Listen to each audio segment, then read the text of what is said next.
Hey guys, Joe from Joe K Models here. Want to do an update on where I'm at on this US Hornet model. And so I'm pretty much done with the assembly for the most part. And so far it's gone together pretty good. I haven't had too many complaints about it. There were a few gaps that I just filled in with some basic Mr. Surfacer, so that hasn't been an issue. So let's take a look at where I'm at right now. So here is the hull section. You can see the water line that's been glued on there. Got the anchor. Pretty good detail for out of the box. All of these sides and I don't know what they are, like garage doors, those have been put in by hand, as well as the boats and the life rafts. So there's also a piece of metal in here that just kind of gives it some weight. And then here we have the carrier deck. So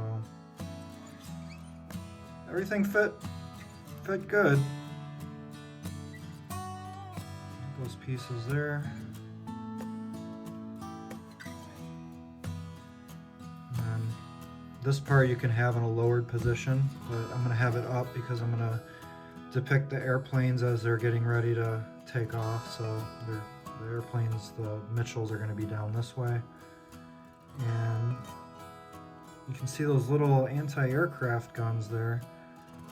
Those are made out of a brass wire that they included, so I cut those up to that size using this grid on the directions there, and you can see the arrows there. And you have to use super glue because that's a metal on a plastic, so you can't use regular glue. So I kind of got the hang of it after a while. I found that the best way to do this was to just cut multiple ones off at a time and then just take the super glue and then just do them all at once, and then have a good pair of tweezers, which I have these that I bought. That's for a makeup kit, but they're good quality. I was able to pick them up and just put them on real quick, so I was able to do it real fast like that.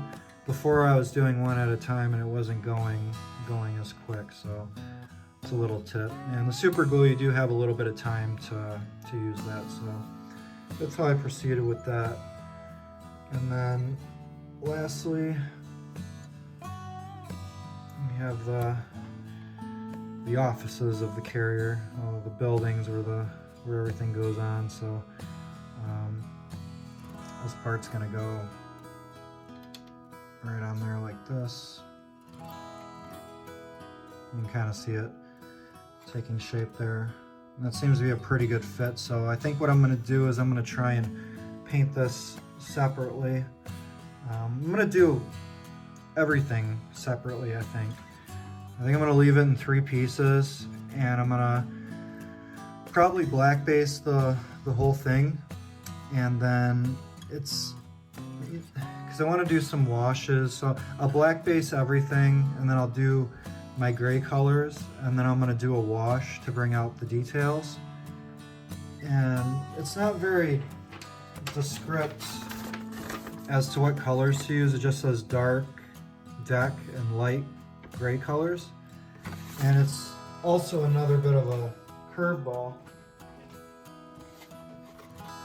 is the deck on the picture is actually the deck color, but when I'm kind of researching it and looking up color pictures of it, it appears that it was a dark gray color. So I think they have this deck color and then they had some kind of other color on top of it.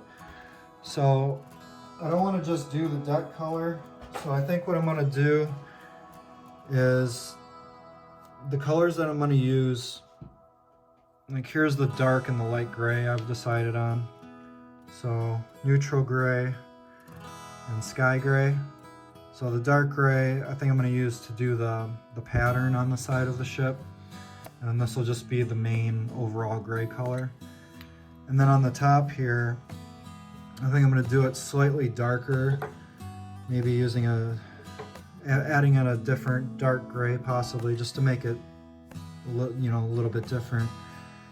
And then I think what I want to do is I want to try doing a pastel wash with some earth deck colors, wood maybe peeking through a little bit, just to kind of show a little bit of wear on the deck, and then also give a hint that there's something underneath. So I'm gonna give that a shot, and I hope that works out.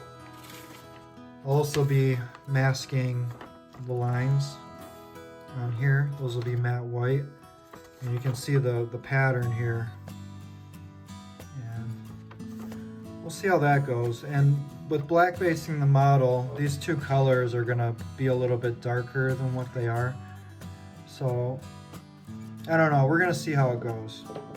But I'm pretty excited to get with painting. I already tested the fit out. Everything seems to fit okay.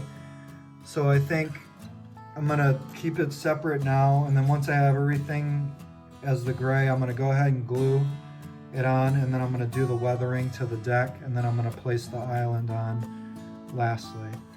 So we'll see how that goes. And I also have all of the B25 Mitchells as well as the nameplate. I think I'm gonna place this in the diorama as well. And here's all of those decals for the Mitchells. And I think I'm gonna be using the same technique for the diorama that I used on the Destroyer build that I did. And I'll show you that real quick.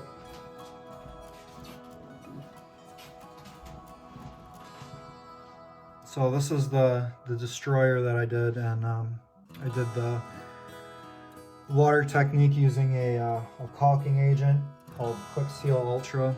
So I think I'm going to be doing that, but the color of the ocean I want to do differently.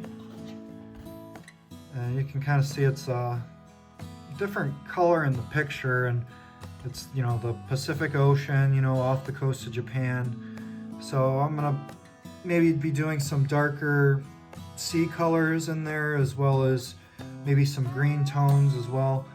This one I pretty much just did a blue color and left it at that, and then just put the caulk over it, because the picture that I was referencing was just the box, and it was just, you know, blue, and I happen to have this blue from a car build that I did, and I just kind of stuck with that. So I thought it was pretty decently close match. So I think I'm going to follow the same procedure as this one and see how it turns out. And yeah, we'll have to see how it goes. So I want to give an update since I have all of the construction done, and I'm going to be starting the painting process. So just wanted to document where I'm at and where I'm going, and be able to look at everything afterwards. So thanks a lot for watching. I appreciate it, and I'll talk to you soon.